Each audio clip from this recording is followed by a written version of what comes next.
Hey guys, my name is Gabby, welcome back to my channel, and today I'm going to be filming my November wrap-up. It's already the end of November, and there's only like 30-ish days left of the year. This is wild. Anyways, in the month of November, I managed to read 12 books, which amounted to 3,874 pages. It was actually a really great reading month for me because I enjoyed almost everything that I read. That rarely happens, honestly, these days. So I had 5 5-star books this month, which whoa. And then I had 3 4-star books, 2 3-star books, and 2 2-star books. So again, it wasn't perfect, but it was as close to perfect as we're gonna get on this channel, am I right?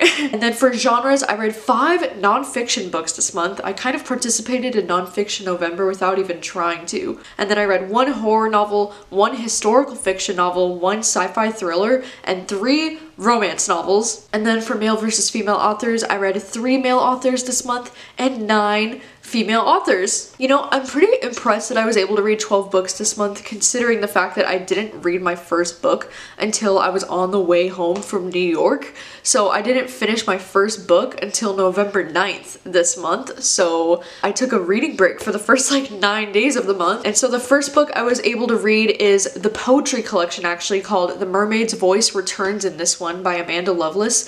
And this is actually the 3rd book in her poetry collection trilogy thing. This one, to be honest, was probably my least favorite one out of the 3 of them. I really liked the first one that's about the princess or whatever, but then the next 2 I thought were just okay. This one was just okay. It was kind of more of the same of the last 2, really. There was nothing that really stood out to me about this one. I do like to make it a habit in the month of November to try and read all the poetry collections that get nominated, just because I do love reading poetry so much, and it gives me a great excuse of oh, these books got nominated for the Goodreads Awards, so now I get to go and read all of them. I don't know. But this one was okay. I ended up giving this one 3 stars. And then the second poetry collection that I picked up this month was Love Looks Pretty on You, and this one is also nominated for the Goodreads Choice Awards, so I decided to pick it up. And this one I actually really enjoyed a lot. This one hit me a lot more. I feel like poetry is so subjective, you know, to the reader, and this one I just really connected with. This collection of poetry is a lot about love and abuse and anxiety and falling in love and falling out of love and finding yourself. One of my favorite little poems was when she said, "Here's the story of my life, hoping they would care about me or wishing they wouldn't care so much." I just really connected with this one. I really loved it, so I ended up giving this one 4 out of 5 stars. The next book I read was another nonfiction book, and this one was How to Date Men When You Hate Men. And I actually listened to the audiobook for this one. I actually read these 2 first poetry collections and listened to this audiobook all on the plane ride back from New York, because it was a long flight. It was 6 hours. So I listened to this entire audiobook when I was on the plane, and this book title is one of my favorite book titles ever. I just think it's so freaking funny. But unfortunately, the book itself was just kind of I feel the title is definitely a clickbait title, and then it's not really about that at all. It's just kind of about her crazy dating experiences with all these men, and she's just kind of gushing about men the entire book, and it's more of talking about how much she loves men and all of her fun dating life. And I don't know, it was okay. The amount of times she talked about Harry Styles and Timothée Chalamet in this book was a little bit much. And she also slammed Breaking Bad and said that it's not even a good show, so I was kind of offended. But I mean, overall, this one just wasn't really my thing, and it wasn't really what I was expecting it to be, and I feel it's kind of misleading. It's not really about how to date men when you hate men. It's not even about that. So I ended up giving this one 2 out of 5 stars. It was just forgettable for me. 4th book I picked up this month was Misery by Stephen King, and I actually made an entire reading vlog just for this book, so I'll link that down below if you want to see that. And I also did a live show with Jacqueline and Zoe for this book, because this was our buddy read for the month of November, and so I'll link the live show down below as well if you'd like to check that out. But this is another one of my recent Stephen King reads. I've been trying to get more into Stephen King again. This one was good. It wasn't my favorite, you know. I ended up giving this one a 3 out of 5 stars. It wasn't my #1 favorite thing from Stephen King, but I still really enjoyed it for the most part. If you didn't know what this is about, it's about this guy, Paul, who's this famous author, and he gets in a really bad car accident, and then this girl, Annie, who's his biggest fan, kidnaps him from the scene of the car accident, and both of his legs are totally broken, and she is holding him hostage in her house, forcing him to write the next novel in a series that he thought he was done with, basically. It's crazy wild times. This is definitely a crazy horror story, and some of it was really hard to read and very cringy. But as far as Stephen King goes, I don't know, This one doesn't reach the bar as high as like my other favorites. Like Pet Sematary is still like my favorite from Stephen King. And then I think I like The Shining and It more than this one still. Nonetheless, it was a great reading experience and it was so much fun reading this with Jacqueline and Zoe. Like this one makes for a really good buddy read because there's so much to talk about. The next book I read this month was Eleanor Gray by Brittany C. Cherry. And thank you so much to Jacqueline for sending me a copy of this book. Brittany C. Cherry is one of my favorite romance authors and this is her latest romance novel. And this one follows these two characters, Eleanor and Gray, and I was really surprised that I liked this one, to be honest, because this one does that tropey thing that I usually hate in romance novels when the book starts when they're teenagers, and for the first like 100 pages or so they're teenagers, and then it goes to like the adult stuff later.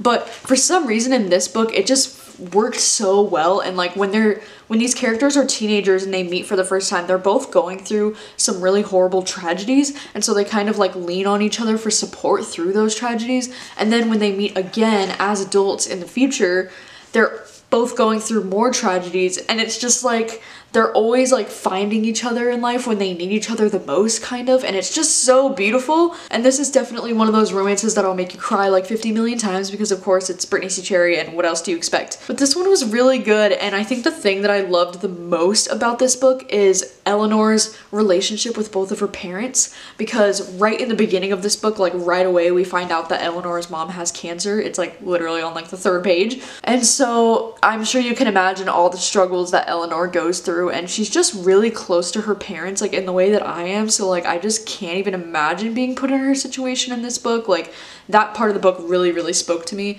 and it was just really good. It was cute and it made me cry a lot and it was beautiful. And I ended up giving this one 4.5 out of 5 stars, but you could just round that bitch up to 5. Next book that I was able to read was actually an audiobook, and I listened to the audiobook for Know My Name by Chanel Miller.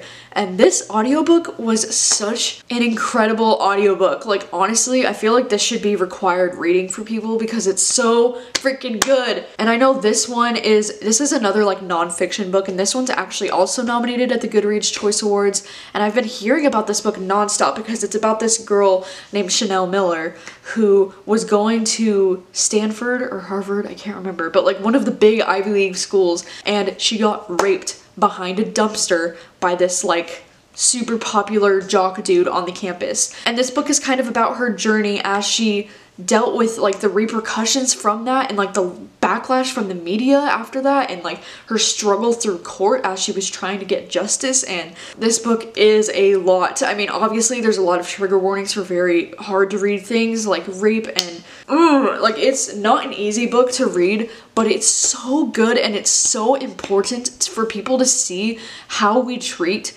rape victims in our society and how we treat the rapists. Like we try to make it seem like it's the victim's fault, or like you're gonna ruin his life if you go through with this, or like it's all your fault. And it's like, no bitch, it's his fault. Like he made those choices. Like if he wanted to have a future, maybe he shouldn't have raped someone, you know. And just like the messages that this book has about our rape, like the rape culture and how we handle these kind of situations in society, like it's just so freaking important. It's just so freaking good. Like honestly, if you haven't read this, and if you're not into nonfiction but you want to get into nonfiction, like read this one. It's so good. Like by the ending I was crying, and it's just amazing. I gave this one 5 out of 5 stars. Alright, the next book I picked up was actually the first book that I read for Buzzword Readathon that I took part in this month, and that is The One by John Mars. And this one is this crazy sci-fi thriller that's from the same author as The Passengers, which is another one of my favorite books this year. And this one takes place in this future sci-fi world where people have the ability to take a DNA test and find out who their soulmate is, basically. Because in this future they've discovered like on your DNA that you have like an exact DNA match, like somebody who's your other half, basically. You can go out there and find your perfect match. It's like a new dating service thing. So we follow from the point of view of 5 different characters, and all of their situations are so unique and so interesting. It kind of makes you question, like, if you were living in a world like this, like, would you want to know who the one that was made for you is? Or would you just be happier not knowing and just kind of going out there and experiencing life?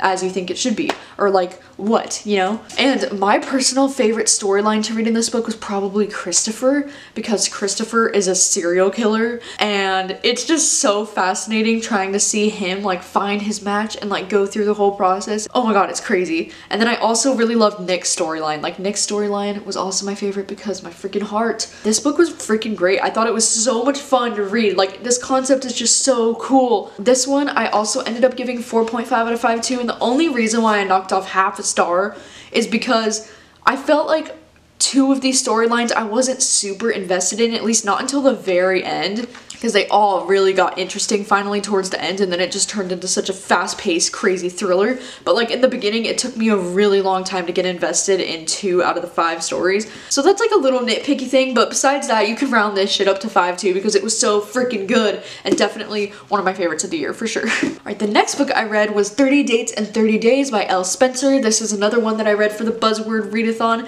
This one is actually a female-female romance that is just the cutest and the softest shit ever. And so this one follows this girl Veronica who's working in New York City, and she's about to make partner at her law firm that she's working at.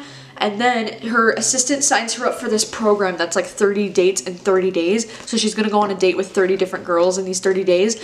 And then she starts to fall for the bartender that works at the restaurant that she's taking all these girls to. And the bartender's name is Rachel, and she's like a bartender by night and wedding photographer by day. And they just have the cutest, like snarkiest banter. Like they have such a cute, like hate to love vibe kind of. And oh my gosh, dude, this book was just so cute, and it was so surprising and so heartwarming. And I ended up giving this one 4 out of 5 stars. I had a really great time with this one. Next book I read during Buzzword Readathon was In 5 Years by Rebecca Surley. This one is actually an arc, and this one goes on sale March 3rd, 2020. This one was one of my most anticipated books of next year, so I'm like so freaking stoked to even have this in my possession, to be honest. And this book follows this girl named Danny, who is living in New York City. She's working as a lawyer in New York City, another lawyer in New York City. And then she gets engaged to her boyfriend one night, right? And then she goes to bed and she wakes up 5 years into the future, and she's in a different apartment, and her boyfriend is no longer in the bed with her. It's a different guy. She's trying to figure out if this is a glimpse into her future in 5 years, or if this is just an alternate reality or what. And then like just as fast as she gets there, she wakes back up in her normal bed, and it's like back to her normal life.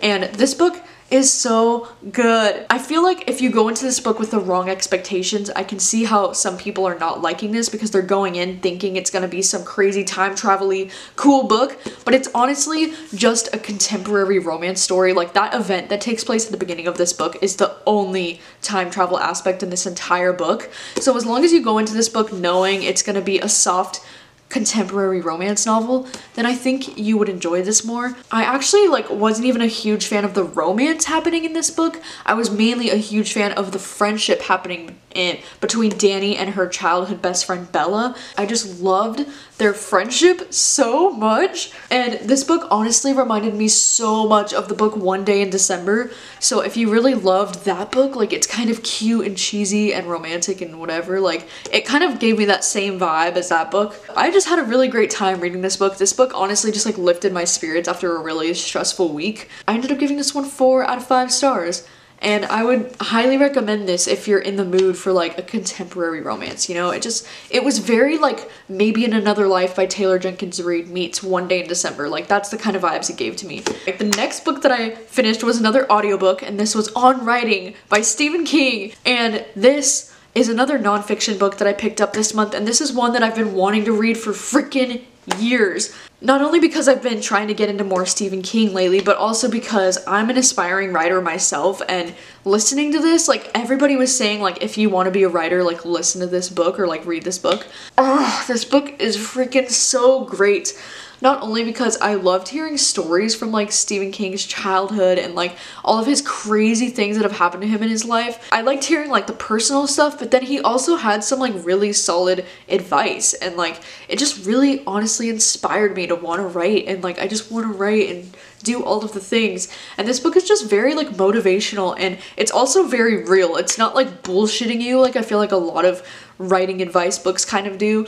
But this one's just very straightforward, very honest, and he's just such an honest, like, cool person, you know? Like, I just really admire Stephen King, and I loved this audiobook so much. Like, I gave it 5 out of 5 stars. Like, it definitely might be something I want to reread in the future. Like, I just really loved it. Alright, the next book I picked up this month was the Bromance Book Club by Lisa K. Adams. This copy I have here was an ARC, but this one just went on sale November 5th, so it is out now. And this one is a romance novel. To be honest with you, I wasn't too sure if I was gonna like this one when I started it, because I realized it's kind of a second chance romance novel because it follows this guy named Gavin, who is a second baseman Major League Baseball player, and he is married to this girl Thea. They have this like really big fight and they're kind of on the brink of divorce, and so he joins this bromance book club which consists of Nashville's top alpha men who all read romance novels in order to like understand the women in their lives better. And so he joins this bromance book club in the hopes that he can like win his wife back, and it's just so cute. I will admit though, I'm not usually a fan of second chance romance novels. Like, they're not usually my thing, but for this one it was like it was so cute. And I think it's because I love the fact that they were already married, but they were like not on speaking terms really, so he really had to like fight for her back, and you kind of get like flashbacks of like their lives and like how they met and like their past throughout the book, which made you want to root for them even more. But like, this book was so freaking cute. It's one of my favorite romances of the year, and it was just everything. Gavin is one of my favorite kind of like male lead characters to read about because he can be very like, you know, aggressive and temperamental at times when he's like fighting for the one he wants, but then he's also like so soft, and the fact that he's a baseball player and he has a stutter too, and he's just like the softest human. And I absolutely adored this book so hard. And they also have these 2 twin daughters that are 3 years old, and they're so freaking cute, and I loved reading all the scenes of them like parenting the girls together. Like, this family is just adorable. Like, I ship this family so hard. So again, I gave this one 4.5 out of 5 stars, but this one can also be rounded up to 5.